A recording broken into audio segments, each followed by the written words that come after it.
Fala aí galera, de boa, tô aqui trazendo pra vocês mais um episódio de como baixar jogos grátis aí, né? Ó, hoje galera eu vou estar trazendo pra vocês como baixar Vector Full. Ó, Vector Full.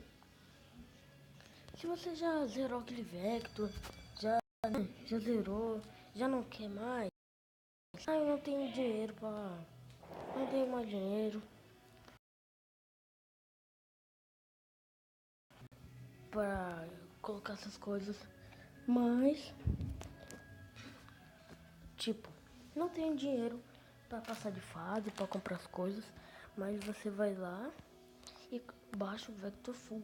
Tá vendo que o Vector Full é pago 2,61, caro.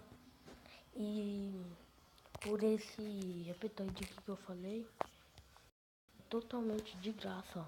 Então precisa do Vector Full. E ó, vai, é esse daqui, ó. Ó, vai aparecer esses três aqui, ó. Não é pra baixar nenhum.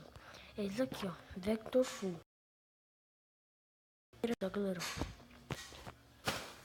se você quer grana, velho, quer as coisas, baixa esse aplicativo aí que vai ter tudo, velho. Aí, ó. Ele é bem legal, né? Tô baixando ele, né? Meu primo tem no celular dele. Ele já me mostrou, é muito legal esse joguinho. Eu já joguei. Desculpa aí, tá? Pelos que eu não gravei vídeo ontem, porque ocorreu um problema aqui e não deu, deu gravando vídeo ontem, beleza? E é isso, galera. Tenha gostado. Se você gostou, deixa seu like favorito, adiciona gostei, dá like nesse vídeo. Eu tô rumo de recorde de likes, galera. Me ajuda aí com 20 inscritos.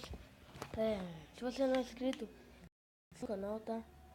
Muito importante.